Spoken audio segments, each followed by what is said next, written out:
ఈరోజు బెండకాయ పులుసు ఎలా చేయాలో చూపిస్తాను నేను. ఒక 15 పచ్చిమిర్చి, ఒక పెద్ద సైజు ఉల్లిగడ్డ, 4 టమాటాలు, 1/2 కేజీ బెండకాయ, 2 కరివేపాకు రెబ్బలు. తయారు చేసుకునే విధానం చూపిస్తాను. ఫస్ట్ బెండకాయలు వేపుకుందాం. కొంచెం ఆయిల్ వేసి వేసుకుందాం. బెండకాయలు ఇట్లా పెద్ద పెద్ద ముక్కలుగా కట్ చేసుకోవాలి. పులుసుకి అయితే, ఫ్రైకి అయితే చిన్నగా చేసుకోవాలి. పిల్లలు తినరు కదా ఊకే ఫ్రై చేస్తే, అందుకే బెండకాయ పులుసు పెడుతున్నా. ఎలా తినా చూడండి.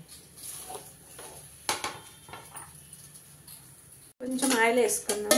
ఒక 1/2 స్పూన్ అంతా ఆయిల్ వేసి ఫ్రై చేసుకుందాం. ఆయిల్ వేసి ఫ్రై చేసుకుంటే స్మూత్గా ఉంటుంది. ఆయిల్ వేసి ఇట్లా ఫ్రై చేసుకుంటే మంచిగా ఉంటుంది. ఎంగితే పచ్చివాసన రావు బెండకాయలు. ఇగో పచ్చిమిర్చి మిక్సీ పట్టి పెట్టుకుందాం. ఇప్పుడు బెండకాయలు మంచిగా ఎగినాయి కదా, ఒక బౌల్లో తీసి పెట్టుకుందాం. ఇప్పుడు ఈ పక్కకు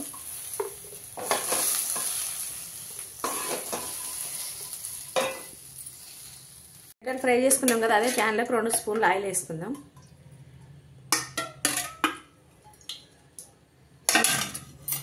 హాఫ్ టీ స్పూన్ జీలకర్ర ఆవాలు వేసుకుందాం. ఇప్పుడు ఇందులోకి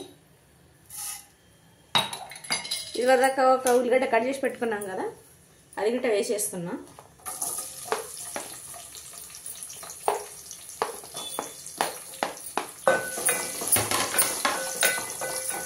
రెబ్బలు కరివేపాకు వేస్తున్నా. వేసి మంచిగా కలుపుతున్నాం. ఉల్లిగడ్డలు బ్రౌన్ కలర్ వచ్చినాయి. 1/2 టీ స్పూన్ పసుపు వేస్తున్నా.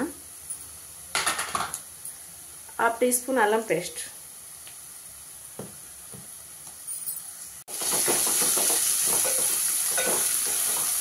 ఇట్లా అల్లం పచ్చివాసన అయ్యాక మంచిగా కలుపుకుందాం. పచ్చిమిర్చి మిక్సీ పట్టి పెట్టిన 10 పచ్చిమిర్చి అది గిట్ట వేసేస్తున్నా. వేసి ఇట్లా మంచిగా కలుపుకుందాం.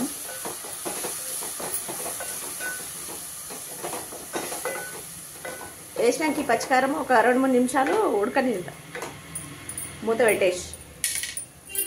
ఇది వరకు పచ్చికారం వేసినాం కదా, కారం మంచిగా ఉడికిపోయింది. ఇంట్లోనే టమాటా పేస్ట్ వేస్తాను. 4 టమాటాలు ఇది కూడా గ్రైండ్ చేసి పెట్టుకున్నా. వేసి ఇట్లా మంచిగా కలిపేసి ఇంకో 2 నిమిషాలు మూత పెట్టేస్తా. టమాటా వేసినా కదా, చూద్దాం ఒకసారి ఎట్లయినా. మంచిగా ఉడికింది.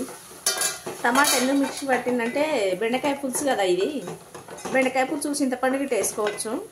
చింతపండు వేసుకుంటే ఎక్కువ పులుపు వస్తుందని అందుకే టమాటాలు మిక్సీకి పట్టి వేసిన. మిక్సీకి పట్టేస్తే కొంచెం గుజ్జు గుజ్జుగా ఉంటుంది పులుసు, నీళ్ళు ఉండకుండా.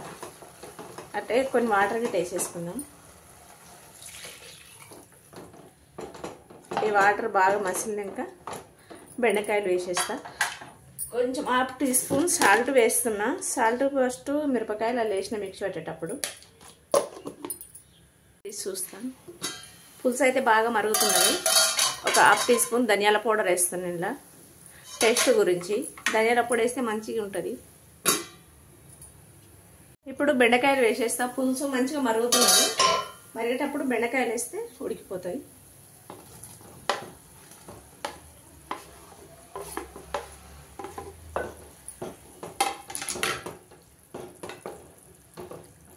ఐదు నిమిషాలు మూత పెట్టి ఉడికించుకుందాం. చూద్దాం బెండకాయ పులుసు ఎలా ఉడుకుతుందో.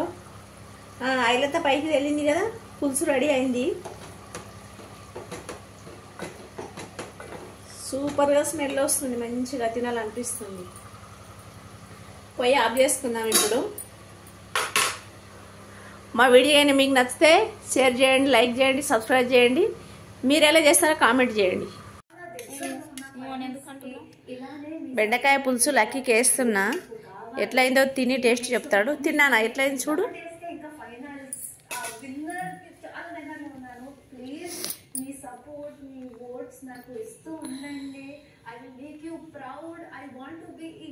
Big boss season 8 big boss హిస్టరీలోనే ఫస్ట్ ఫీమేల్ విన్నర్ అవ్వాలి అని గట్టిగా ఆశ ఉంది. అది మీ సపోర్ట్ వల్ల